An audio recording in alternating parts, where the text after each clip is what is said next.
Welcome to StaffMaze Academy's weekly tips.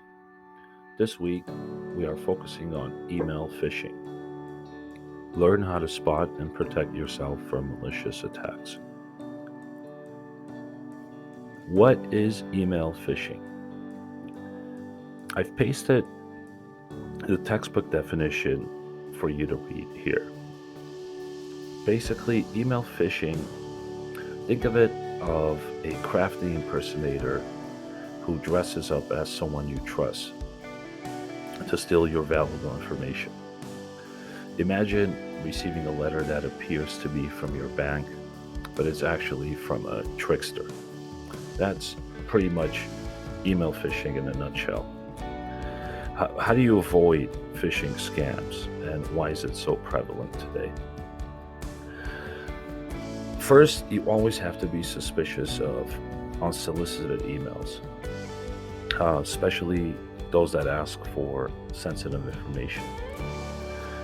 Phishing scams, I stated before, often appear to be from a trusted source, but they're designed to steal your information. One way to make sure you're not a victim is to always verify the sender. Never click on any links, download any attachments, unless you're absolutely sure they're legitimate. Take a look at this example on the screen. It says an eFax, and it has the eFax logo. So if you're an eFax user, you would automatically assume, it's tax season. I received the document from the IRS, so let me click on this document, open it, and sign in.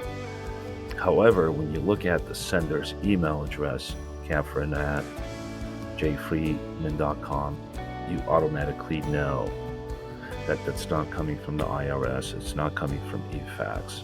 It's not your typical eFax domain notification email. So that's one way to tell.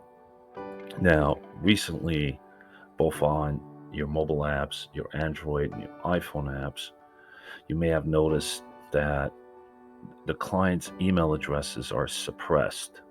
Now, this makes your inbox look a little cleaner, a little more personal, but it plays into the hands of those who want to fish for information. Take a look at my inbox. Received an email from Sasha.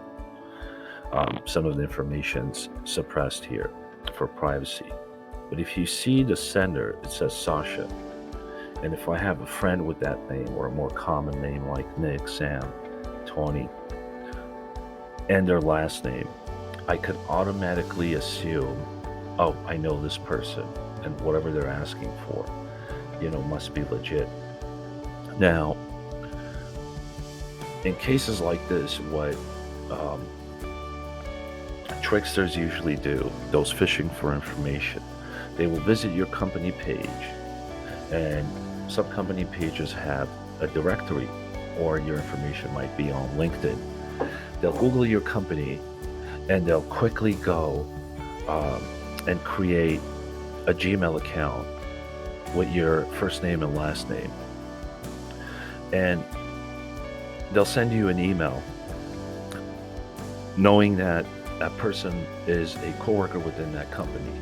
Let's say John Doe, for example. They'll create a John Doe email, but the email address, we're going to go back to the previous slide for a second, even though it says Sasha or John Doe or Kimberly or Karen and their last names, is actually from a Gmail account and not from your domain or the email address of the person who you trust.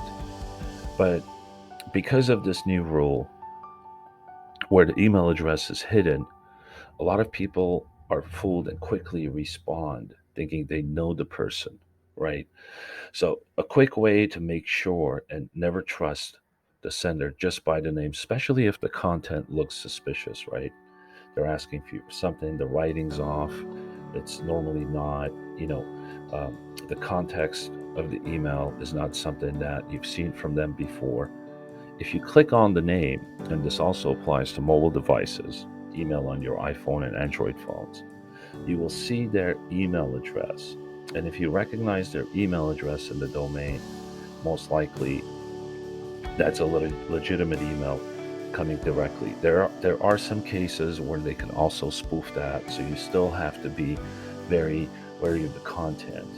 And if whenever in doubt, it's always best idea to call the person who's sending the email again, especially if it's asking for confidential information or asking you to open attachments you weren't suspecting.